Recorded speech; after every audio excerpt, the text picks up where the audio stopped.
Qasim sorry کے اقدامات غیر آئینی ہیں، اس پر کیا ہو سکتا ہے؟ اور حکومت جو بات کر رہی ہے آرٹیکل 6 کی، اور ہم نے دیکھا کہ جسٹس مظہر عالم میاں خیل نے بھی اپنے اضافی نوٹ میں یہ کہا ہے کہ آرٹیکل 6 کے تحت مقدمہ درج ہو سکتا ہے، تو پوری اس پروسیڈنگ کو آپ کس طرح سے دیکھتے ہیں؟ اور عمران خان صاحب بار بار، بلکہ آج بھی عمران خان صاحب کی جماعت کے کچھ لوگ بات کر رہے تھے، وہ کہہ رہے تھے کہ تحقیقات ہونی چاہیے، اور جس جوڈیشل کمیشن کے حوالے سے بار بار کہا جا رہا تھا، اب اس کی ضرورت آپ کو لگتا ہے کہ ابھی بھی ہے، کیونکہ عدالت کے سٹنگ جو ججز ہیں ان کی جانب سے یہ رائے سامنے آ گئی؟ عدالت نے یہ نہیں کہا ہے کہ یہ آپ اس کی انویسٹیگیشن نہ کریں اور یہ معاملہ بالکل فائنلی طے ہو گیا. عدالت نے یہ کہا ہے کہ ان کے سامنے سائفر کے متعلق جو چیزیں ہیں وہ پوری طریقے سے ان کے سامنے پیش نہیں کی گئی، یعنی انکمپلیٹ چیزیں سامنے پیش ہوئی تھی. اور انہوں نے یہ بھی کہا کہ اگر کوئی ایسی چیز تھی تو اس وقت تو یہ مارچ میں ہوا تھا یہ معاملہ، اگر اس وقت تو پی ٹی آئی کی اپنی حکومت تھی، ان کو چاہیے تھا کہ اس وقت اپنا کمیشن بنا دیتے. ان کے پاس پورے رائٹس تھے، قانون موجود ہے کمیشن بنانے کا، اس کے تحت تو کمیشن بنا سکتے تھے، لیکن ایسی کوئی بات نہیں کی گئی. اس وجہ سے وہ سیٹسفائیڈ نہیں ہے کہ ایسی کوئی ایویڈنس موجود ہے کہ کوئی سازش ہوئی. یہ انہوں نے نہیں کہا ہے کہ آپ اس کے متعلق انویسٹیگیشن نہیں کر سکتے. لیکن معذرت کے ساتھ جسٹس صاحب، انہوں نے سپریم کورٹ یہ کہتی ہے کہ جی ہمیں ڈیٹیل سائفر نام کی کوئی چیز، کوئی مراسلہ نہیں دیا گیا، ہمیں چند ایک چیزیں اس کی دکھائی گئی ہیں، جبکہ فواد چودھری صاحب آج کلیم کر رہے ہیں کہ جی میں دعوے سے بات کرتا ہوں کہ سیل بند ایک لفافہ تھا جس میں ساری ڈیٹیل تھی، سپریم کورٹ کے پاس آج بھی پڑی ہے، انہوں نے اس کو کھولنے کی زحمت تک نہیں کی. جی سر، یہ جو آپ کہہ رہے ہیں نا کہ انہوں نے سیلڈ بھیجا تھا، یہ پریزیڈنٹ صاحب نے بعد میں بھیجا تھا، جب فیصلہ ہو چکا تھا، جب سپریم کورٹ نے فیصلہ کر دیا اس کے بعد بھیجا گیا اور ان سے کہا گیا کہ آپ اس پہ جوڈیشل انویسٹیگیشن کریں. یہ ایک الگ چیز تھی، اس کا اس کیس سے کوئی تعلق نہیں تھا. جو کیس کا فیصلہ ہے اس میں انہوں نے صاف یہ کہہ دیا کہ ہمارے پاس اس وقت جب آرگومنٹس ہو رہی تھی تو پوری چیزیں ہمارے سامنے پیش نہیں کی گئیں، اور ان کو حکومت چاہتی تو خود ہی اپنی انویسٹیگیشن کر سکتی تھی، جو انہوں نے نہیں کی. تو اس کے مطلب کہ وہ معاملہ کھلا ہے، یہ نہیں ہے کہ وہ بند ہو گیا. اگر حکومت چاہے، نئی حکومت چاہے یہ حکومت، یا اگر بعد میں کبھی عمران خان صاحب کی حکومت آتی ہے وہ چاہیں تو اس کو انویسٹیگیشن کروا سکتے ہیں، اس میں رکاوٹ نہیں ہے. ٹھیک، یہ معاملہ بند نہیں ہوا. اچھا جی، سینیٹر کامران صاحب کی طرف چلتے ہیں. کامران صاحب، یہ فرمائیے گا کہ یہ جو آج ہم دیکھ رہے ہیں، عمران خان صاحب نے بھی کہا کہ جی فیصلے سے مجھے بڑا دکھ ہوا ہے. چلیں آپ کرٹیسائز کر سکتے ہیں ایک ڈھنگ طریقے سے، آپ not bringing them in to disrepute, تو ٹھیک ہے، آپ کوئی بھی بات کر سکتے ہیں، کنسٹرکٹیو کرٹیسزم ہو سکتا ہے. فواد چودھری صاحب نے جس انداز سے بات کی ہے وہ تو کہہ رہے ہیں جی یہ تو اس کی ٹائمنگ ہی بڑی غلط ہے. یہ ٹائمنگ کیوں چنی گئی؟ یہ فیصلہ 2 4 6 دن پہلے آ سکتا تھا، یا یہ 17 جولائی کا الیکشن جو ہونے جا رہا ہے اس کے بعد آنا چاہیے تھا ضمن انتخابات کا. وہ کہتے ہیں یہ فیصلہ اس پہ اثر انداز ہوگا، یعنی اوپینین میکنگ ہو سکتی ہے پبلک میں پی ایم ایل این کے حق میں. تو آپ کو لگتا ہے کہ یہ ٹائمنگ کا سوال جائز ہے ان کا؟ ایک تو آپ کی آواز کا ایشو ہے، مگر جہاں تک میں سمجھ پایا ہوں آپ کے سوال کو، آواز کے ایشو کے باوجود کہ ٹائمنگ کا کوئی سوال آپ نے اٹھایا ہے اس فیصلے پہ. اگر سپریم کورٹ کے فیصلے جاری کرنے پہ ٹائمنگ کے سوالات اٹھنے لگ جائیں تو پھر ملک کا اللہ حافظ ہے. یہ اس طرح کا سوال جو ہے وہ اٹھانا جو ہے نا، وہ آپ ایک پلر کو کمزور کرنا ہے. وہ اپنے حساب سے فیصلے جاری کرتے ہیں، اور یہ دیکھیے فیصلہ تو پہلے ہو چکا تھا. یہ جو کچھ انہوں نے، یہ ان کا جو نیریٹو تھا سازش کا، اور وہ جو انہوں نے کہا کہ جی وہ جیسے ان کے جو ہے نا وہ ایمبیسڈر نے کچھ لکھا تھا، وہ نیریٹو تو پہلے ہی جو ہے نا اس کو آلریڈی سپریم کورٹ جو ہے بائی شارٹ آرڈر ریجیکٹ کر چکی تھی، ایکسیپٹ نہیں کیا تھا. اب صرف معاملہ ریزنز کا تھا، اور ریزنز کے حوالے سے بھی ہم اپنے ایک پلر پہ جس کے اوپر اسٹیٹ کھڑی ہے، 3 پلر ہیں یا بعض لوگ کہتے ہیں 4 پلر ہیں، تو اگر 3 پلر پہ کھڑی ہے یا 4 پلر پہ کھڑی ہے، اور اس میں ایک پلر پہ ایک ملک کی ایک ایسی پارٹی سوال اٹھا دے جس نے ایسی جو ہے نا چند ماہ پہلے تک حکومت کی ہے، تو میرا خیال ہے بہت ڈیفیکلٹی ہوگی، بہت مشکل پیش آ جائے گی. پھر یہ ملک جو ہے نا وہ تو پہلے نہیں چلتا، اور پھر خدا نخواستہ پھر بالکل ہی چلنے کا نہیں رہے گا. اس میں یہ بات کرتے ہوئے بھی جو ہے نا سوچنا چاہیے، سمجھنا چاہیے، اس میں ٹائمنگ کے حوالے سے، الیکشنز کے حوالے سے اس کا کوئی نیکسس نہیں بنتا. یہ بہت بڑی زیادتی ہوگی ان کے پارٹ پہ، پی ٹی آئی کے پارٹ پہ، یا یہ زیادتی کر رہے ہیں اور میرا خیال ہے کہ اس پہ جو ہے نا وہ ان کی جو بڑی لیڈرشپ ہے ان کو آ کے وہ اسٹیٹمنٹس واپس لینے چاہیے. وڈرو نہیں کریں گے تو پھر جو عام پبلک ہے, جو لے مین ہے, جو بالکل جو ہے نا وہ جن کے حق میں فیصلہ آتا ہے وہ سمجھتے ہیں انصاف ہوا, اور جن کے خلاف آتا ہے وہ کہتے ہیں بے انصافی ہوئی, تو پھر اس طرح سے انارکی کی طرف جائے گا. ٹھیک ہے. اچھا شائق عثمانی صاحب, جسٹس مظہر عالم میاں خیل نے اپنے اضافی نوٹ میں یہ بھی کہا ہے کہ وزیر اعظم, اسپیکر, ڈپٹی اسپیکر اور وزیر قانون نے آئین سے فراڈ کیا ہے. ساتھ میں انہوں نے کہا ہے کہ اب پارلیمان فیصلہ کرے کہ آرٹیکل 6 کی کارروائی پر عمل کروا کر مستقبل میں ایسی صورتحال کے لیے دروازہ کھلا چھوڑنا ہے یا بند کرنا ہے. تو سر آپ کو لگتا ہے کہ اب عدالت نے بال پارلیمنٹ کی کورٹ میں ڈال دی ہے کہ پارلیمنٹ فیصلہ کرے کہ اس پر آرٹیکل 6 کا مقدمہ ہوگا یا نہیں ہوگا؟ بات تو یہ ہے کہ کورٹ کی ججمنٹ جو اگر اس میں کوئی ڈسینٹنگ ججمنٹ ہوتی ہے تو وہ کورٹ کی ججمنٹ نہیں تصور کی جاتی. کورٹ کی ججمنٹ وہی تصور ہوتی ہے جو کہ میجورٹی ججمنٹ ہو. پہلی بات تو یہ, لیکن یہ ماننا پڑے گا چونکہ جو ڈسینٹنگ ججمنٹ ہوتی ہے وہ بھی آنریبل ججز کی ججمنٹ ہوتی ہے سپریم کورٹ کے, تو وہ یقیناً گائیڈنگ پرنسپل ہو سکتی ہے. تو اس کو اگر وہ یہ پی ایم ایل کی حکومت یا پی ڈی ایم کی حکومت اگر اس کو ایک گائیڈنگ پرنسپل تصور کر کے وہ اگر ایک پارلیمنٹ میں یہ ایشو ریز کر سکتی ہے کہ آرٹیکل 6 کے متعلق, تو یقیناً ان کو حق پہ جانب ہوں گے اگر کرنا چاہتے ہیں. اچھا. لیکن ویسے یہ کمپلیٹ کرنے دیں. لیکن ویسے دیکھیے آرٹیکل 6 کی جو چیزیں ہیں وہ بہت سخت ہیں. اس میں ایبروگیشن ہے اور وہ سبورشن ہے کانسٹیٹیوشن کی. تو سبورشن اور ایبروگیشن کے زمرے میں تو شاید یہ چیزیں نہ آئیں جو چیزیں ہوئی ہیں.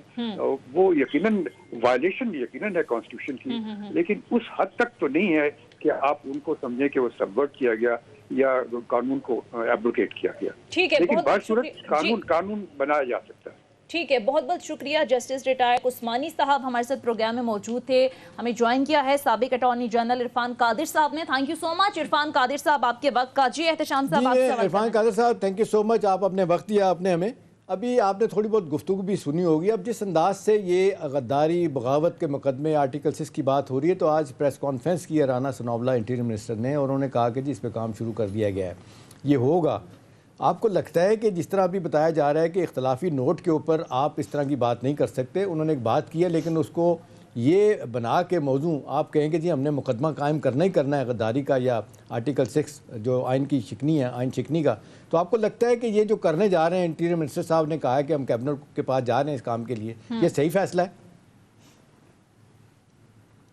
اس پہ جو دیکھنے والی چیز ہے وہ تو سارا سپریم کورٹ اس بات پہ متفق ہے کہ انہوں نے کانسٹیٹیوشنل پروویژنز کی وائلیشن کی ہے ریزولوشن آف نو کانفیڈنس پر ووٹ نہ کرا کے. اس پہ تو کسی جج میں کوئی اختلاف نہیں ہے. کچھ لوگوں نے اس میں زیادہ تفصیل میں اس پہ لکھ دیا ہے, 2 ججز نے, اور وہ تائید کر رہے ہیں میجورٹی ڈیسیژن کی, اور تائید کرتے وہ یہ کہہ رہے ہیں کہ اس طرح کا جو وائلیشن ہے یہ بہت سنگین وائلیشن ہے, اور اس کا انہوں نے کہا کہ یہ آئین کو توڑنے کے, بلکہ ایک نے تو کہا کہ یہ فراڈ ہے کانسٹیٹیوشن سے. تو ان کی جو آبزرویشن ہیں اور وہ سارے آرڈرز کو اگر آپ ملا کے پڑھیں تو وہ ایسی آبزرویشن نہیں دی ان ججز نے جو کہ آپ اٹھا کے تو اس کو کنسیڈر ہی نہ کریں.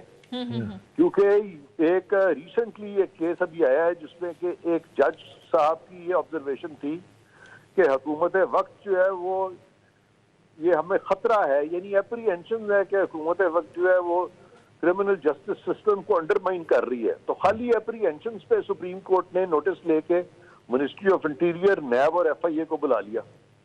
یہاں پہ اپریہنشنز نہیں ہے, یہاں سپریم کورٹ کا میجورٹی ڈیسیژن بھی یہی ہے کہ یہ وائلیشن کانسٹیٹیوشن کی ہے. اب سوال یہ پیدا ہوگا کہ کانسٹیٹیوشن کی کون سی وائلیشن وہ ہائی ٹریزن کے زمرے میں آتی ہے اور کون سی نہیں آتی. تو میں سمجھتا ہوں جہاں پہ کہ آپ پارلیمنٹ میں جو مائنورٹی ہے, ایک شخص ایک حکومت جو مائنورٹی میں رہ گئی ہے, وہ اس مائنورٹی کو, اس اقلیت کو اکثریت پہ امپوز کرے. یعنی مائنورٹی جو ہے وہ اکثریت کو, میجورٹی کو یرغمال بنا لے. میں سمجھتا ہوں کہ یہ بالکل ہائی ٹریزن کے زمرے میں آتا ہے. یہ بالکل ایسے ہی ہے جیسے کہ کل کو کوئی شخص وزیر اعظم بن جائے اور وہ حکومت وقت جو ہے وہ کسی طرح سے کوشش کریں کہ الیکشن جو ہے وہ ڈیلے ہونے شروع کر دیں اور وہ الیکشن ہی ووٹ ہی نہ کرائیں یہ کہہ کے کہ جی ملک کی سالمیت کو بڑا خطرہ پڑ گیا تو ہم تو ووٹ ہی نہیں کرائیں گے. ایسا نہیں ہو سکتا. عرفان قادر صاحب ایک اور چیز پوچھنا چاہوں گا وقت کا فائدہ اٹھاتے ہوئے آپ سے بات کرتے ہوئے. ابھی بار بار جو فواد چوہدری صاحب یہ بات کر رہے ہیں وہ یہ کہہ رہے ہیں کہ جی ایک تو ٹائمنگ کی بات اس کا جواب میرا خیال ہے بالکل صحیح دے دیا شائق عثمانی صاحب نے بھی اور کامران صاحب نے بھی کہ یہ ٹائم تو چوز انہوں نے ہی کرنا ہے, یہ پابندی نہیں لگا سکتے. ان کا یہ کہنا ہے کہ اس سٹیج پہ یہ فیصلہ آنا سیاسی طور پہ پی ایم ایل این اور دوسری پارٹیوں کو فائدہ پہنچانے کے مترادف ہے. آپ کو بھی لگتا ہے کہ اس سٹیج پہ فائدہ انڈائریکٹلی بات کر رہے ہیں 17 جولائی کے الیکشن جو ضمنی انتخابات ہو رہے ہیں اس حوالے سے؟ موقف جو ہے وہ غیر قانونی ہے اور دوسرا موقف جو ہے وہ آئینی اور قانونی ہے. تو جو سیاسی پارٹی قانونی اور آئینی موقف لے گی اور عدالت خود کہہ دے گی کہ ان کا موقف قانونی ہے تو جس کا موقف وہ قانونی کہے گی اس کو تو تقویت ہوگی. اور اگر یہ لوگ اسی طرح سے کانسٹیٹیوشن کو وائلیٹ کر کے اپنے خلاف فیصلے لیتے جائیں گے تو سیاسی طور پہ بھی ان کو نقصان ہوگا. ٹھیک ہے, آپ ساتھ ہی رہے گی. رہنما J U I F senator Kamran Murtaza صاحب بھی ہمارے ساتھ موجود ہیں. کامران مرتضیٰ صاحب, آج فواد چوہدری صاحب نے جب پریس کانفرنس کی تو بڑی شدید تنقید کی اسٹیبلشمنٹ پر, پھر عدالتی فیصلے پر انہوں نے تنقید کی. یہ سیاسی جماعتوں کا رویہ اس طرح سے کیوں ہے کہ اگر فیصلہ حق میں آئے تو سب ٹھیک ہے, فیصلہ غلط آئے تو پھر عدالتوں پر حملے شروع ہو جاتے ہیں, پھر اسٹیبلشمنٹ پر حملے شروع ہو جاتے ہیں. اور یہ کوئی پہلی بار نہیں ہے, ہر سیاسی جماعت کا ایک وتیرہ بن چکا ہے کہ عدالتوں کو جو ہے وہ گھسیٹتے ہیں بیچ میں. تو آپ کو نہیں لگتا ہے کہ سلسلہ بند ہونا چاہیے کسی بھی جماعت کی طرف سے ہو؟ دیکھیے, جو پازیٹیو جو اگر کوئی بات کرے اصلاح کے لیے جو بات کرے وہ تو ٹھیک ہے, کیونکہ اس کی بات ججمنٹ جو ہے وہ پبلک پراپرٹی ہوتی ہے اور اگر کوئی اس پہ ایکسپرٹس بیٹھ کے بات کرتے ہیں تو ٹھیک ہے. مگر اس طرح سے جو لینگویج آج فواد صاحب نے استعمال کیا نا کہ وہ وکیل ہیں, ان کو اس طرح کی زبان استعمال نہیں کرنی چاہیے. پھر نہ صرف وکیل ہیں بلکہ وزیر رہ چکے ہیں, ایک ذمہ دار حیثیت پہ رہ چکے ہیں, تو ان کو بھلے وہ تنقید کریں, تنقید کرنے کے جو نا وہ اس کے لیے خوبصورت الفاظ بھی ہو سکتے ہیں, اس کے لیے بہتر الفاظ کا چناؤ ممکن تھا اور ہے بھی. مگر جس طرح کی زبان انہوں نے استعمال کی ہے میرا خیال ہے وہ قابل مذمت ہے. اور میں نہیں کہوں گا کہ کسی اس پہ کوئی ایکشن لینا چاہیے, کیونکہ یہ میں زبان بندی نہیں چاہتا کسی کی بھی. ایک پازیٹیو وے میں وہ جو مرضی بات کرے, ہم بھی بات کرتے ہیں, جس فیصلے سے ہم اتفاق نہیں کرتے ہم اس پہ بڑی کھل کے بات کرتے ہیں, مگر ادب کے دائرے میں, احترام کے دائرے میں. لیکن پازیٹیو وے میں تو انہوں نے سرے سے کوئی بات نہیں کی. آج میرا خیال ہے تنقید کا نشانہ سب ان کو بنا رہے ہیں. اور عرفان قادر صاحب سے ہی پوچھ لیتے ہیں, واضح کے ساتھ ڈائریکٹ جو بات کی جو مجھے بھی دکھ ہوا, وہ کہتے ہیں کہ جی اسٹیبلشمنٹ کے منہ کو خون لگا ہوا ہے, جب چاہتے ہیں یہ 4-5 بندے اکٹھے ہو کے جج جرنیل مل کے جو ہے نا قسمتوں کے فیصلے کر دیتے ہیں. یہ عرفان قادر صاحب یہ ڈیسپریشن یا فرسٹریشن کیوں؟ آپ کو کیا لگتا ہے کہ یہ جب ان کے حق میں فیصلے آئے, جس طرح سونیا بات کر رہی تھی تو بابا ہوتی تھی, اب فیصلہ ان کے خلاف آیا ہے تو سب چیز ان کو بری لگنا شروع ہو گئی ہے؟ نہیں, ان کے جو لیڈر ہیں انہوں نے تو یہ کہا ہے کہ نیوٹرل جو ہیں وہ جانور ہوتے ہیں, تو وہ تو اس چیز کے سے خفا ہیں کہ وہ اسٹیبلشمنٹ نیوٹرل کیوں ہو گئی ہے. وہ تو چاہتے ہیں کہ اسٹیبلشمنٹ ان کی سائڈ پہ ہو. تو جب وہ ان کا اپنا جو نیریٹو ان کے لیڈر کا یہ ہے تو ان کا یہ کہہ دینا کہ اسٹیبلشمنٹ کے منہ کو خون لگا ہوا ہے, یہ تو میں سمجھتا ہوں بڑی زیادتی کی بات کی ہے انہوں نے. کہ اگر اسٹیبلشمنٹ نیوٹرل ہو رہی ہے تو پھر آپ کہہ رہے ہیں کہ خون لگا ہوا ہے. یا تو وہ نیوٹرل نہ ہو رہے ہوتے اور ایک لاک سائڈ ہو جاتے یا ان کے خلاف ہو جاتے, پھر تو یہ اس طرح کا جملہ کہتے تو بھی میں سمجھتا تھا زیادتی ہے. کیونکہ اسٹیبلشمنٹ جو پاکستان کی ہے وہ ایک حقیقت ہے, اور سیاست دانوں کی جب بھی لڑائیاں ہوتی ہیں تو ملک کی سالمیت کے لیے ان کا ایک کردار رہا ہے پاکستان کی کانسٹیٹیوشنل ہسٹری میں. تو لہٰذا اسٹیبلشمنٹ جو کچھ بھی کرتی ہے وہ ان آئسولیشن تو نہیں کرتی نا جی.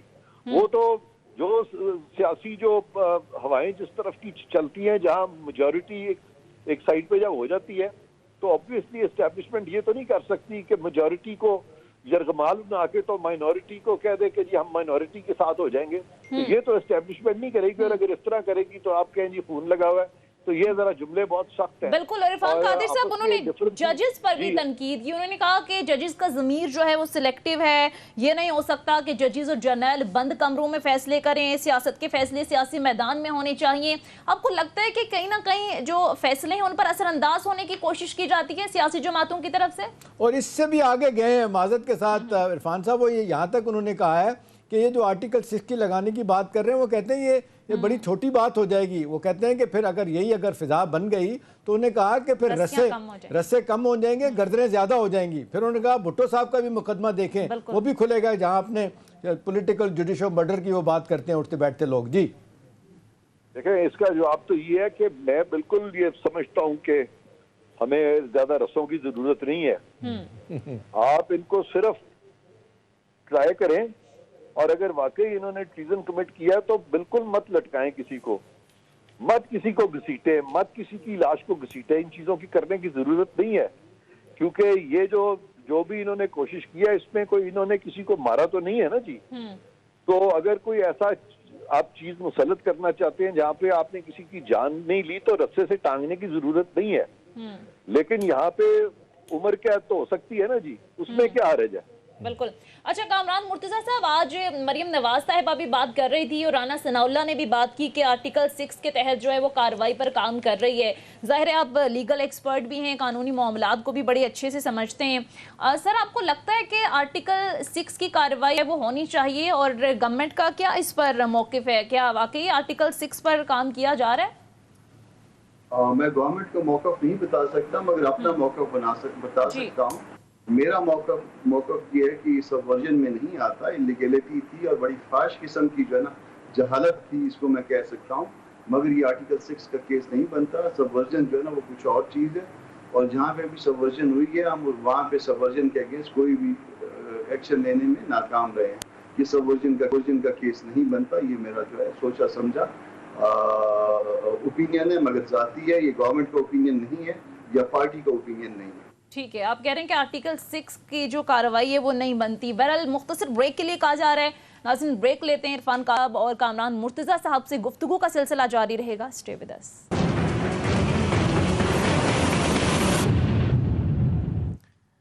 بریک کے بعد خوش آمدید. عرفان قادر صاحب, اب ظاہر ہے گورنمنٹ آرٹیکل 6 کی بات کر رہی ہے. آپ کو لگتا ہے یہ صرف ایک پوائنٹ سکورنگ ہے, سیاسی پوائنٹ سکورنگ, دباؤ میں لانے کی کوشش کی جا رہی ہے, یا اس کے واقعی کوئی سیریس کانسیکوینسز ہو سکتے ہیں؟ اس کے بارے میں تو میں کچھ نہیں کہہ سکتا کہ یہ سیاسی پوائنٹ سکورنگ ہے کہ نہیں ہے, لیکن اس کے بارے میں ضرور کہہ سکتا ہوں کہ اس کے سیریس کانسیکوینسز ہو سکتے ہیں. اچھا صحیح, ٹھیک ہے. تو سر کس طرح کی آپ کو لگتا ہے کہ کارروائی کی جا سکتی ہے؟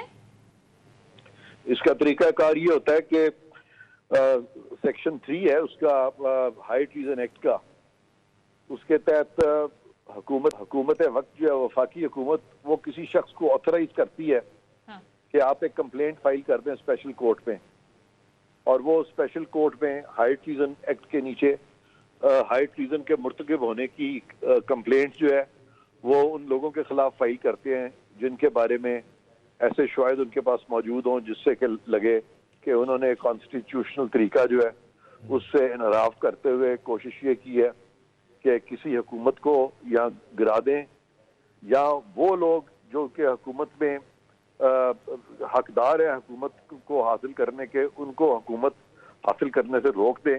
تو یہ تمام چیزیں جو ہیں یہ جو اسپیشل کورٹ ہے اس کے سامنے جا سکتی. ٹھیک ہے, بہت بہت شکریہ. سابق اٹارنی جنرل ماہر قانون عرفان قادر صاحب پروگرام میں ہمارے ساتھ موجود تھے. سر بہت شکریہ آپ کا. اور اس کے ساتھ ساتھ سینیٹر مرتضیٰ صاحب رہنما JJOI بھی ہمارے ساتھ موجود تھے. آپ کے بھی وقت کا بہت شکریہ.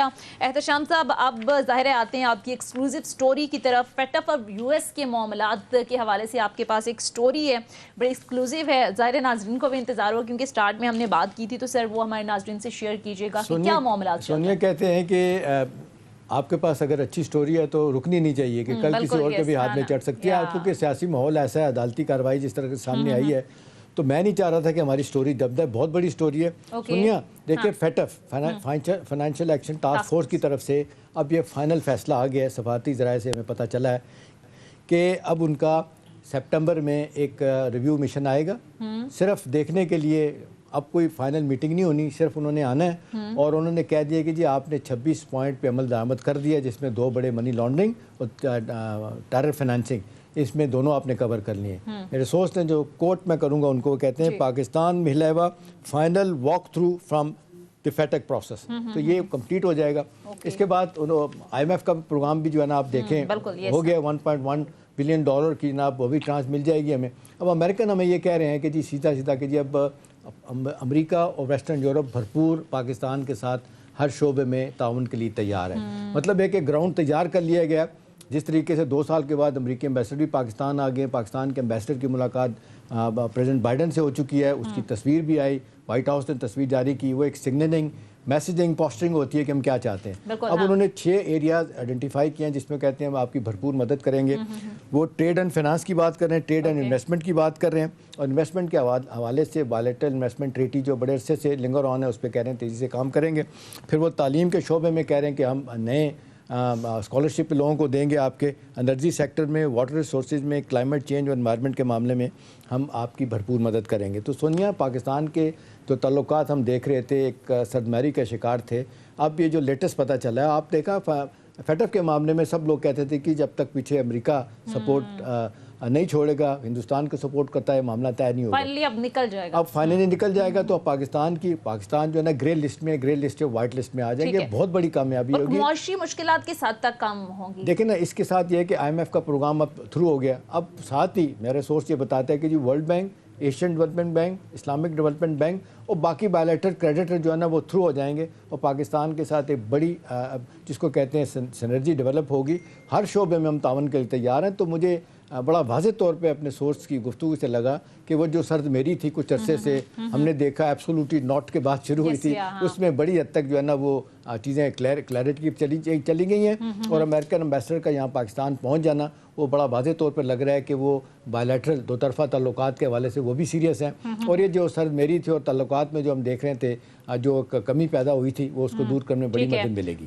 اور احتشام صاحب آئی ایم ایف سے بھی معاملات طے پا گئے, ڈیل ہو گئی ہے. پھر فیٹف کے حوالے سے بھی آپ نے بڑی اہم خبر دی, اور ظاہر ہے اس سے آپ نے کہا کہ کسی حد تک جو معاشی مشکلات ہیں اس سے ہمیں چھٹکارا ملے گا. عوام کے لیے بھی اس میں کوئی اچھی خبر ہے, عوام کو بھی کوئی ریلیف ملنے والا ہے آئی ایم ایف سے جب معاملات طے پا گئے, دیگر جو معاملات ہیں وہ اگر ٹھیک ہو جاتے ہیں تو؟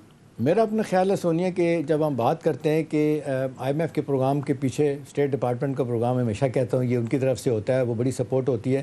آئی ایم ایف نے پاکستان کو کہا تھا کہ پیٹرولیم پرائسز کم نہیں کرنی ہے آپ نے, بڑی مشکل سے ہماری اطلاع ہے کہ مفتاح اسماعیل اور باقی لوگوں نے ان کو قائل کیا, لیکن اصل قائل کرنے والے امریکنز ہیں, انہوں نے کہا ہاتھ تھولا رکھو, ٹھیک ہے نا.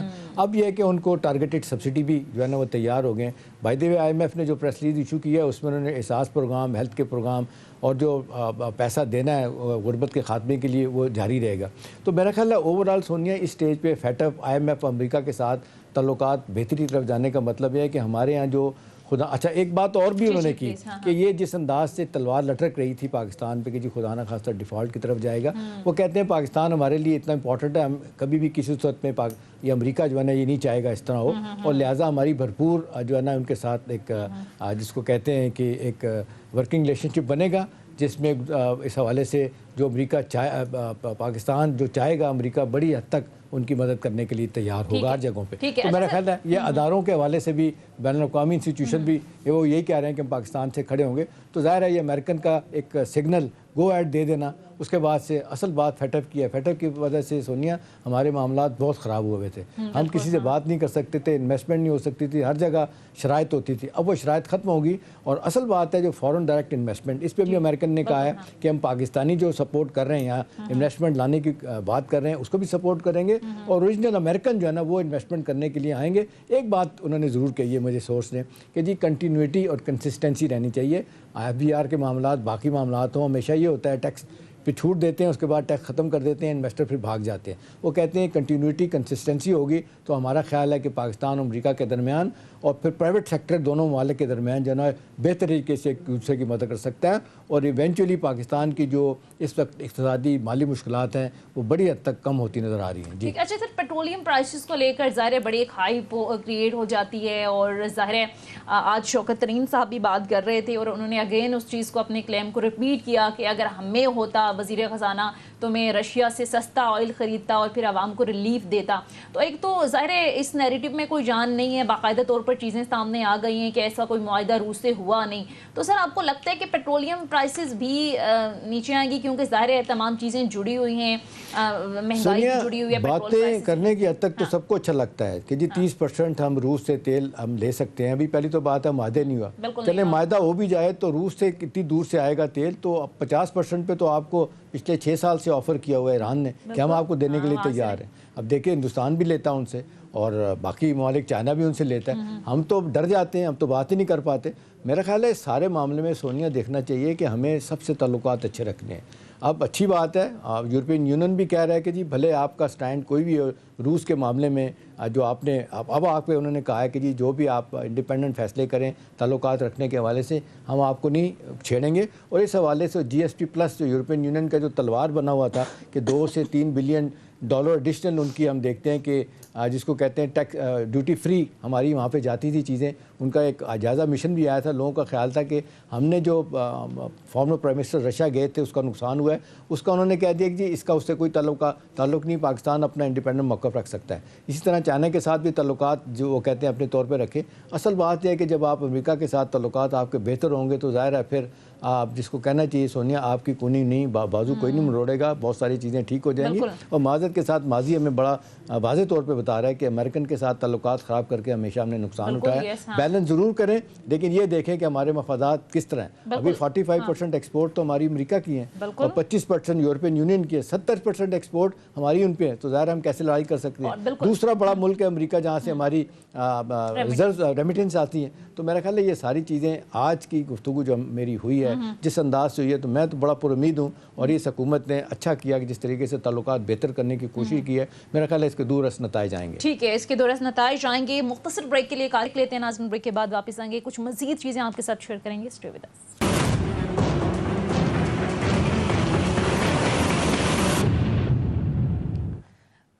بریک کے بعد خوش آمدید۔ اچھا احتشام صاحب، دورہ روس کے حوالے سے عمران خان صاحب بڑی بات کرتے رہے ہیں کہ مجھے نکالے جانے کی سب سے بڑی وجہ دورہ روس تھا، مجھے اس کی سزا بھی ملی، امریکہ نے سازش کی۔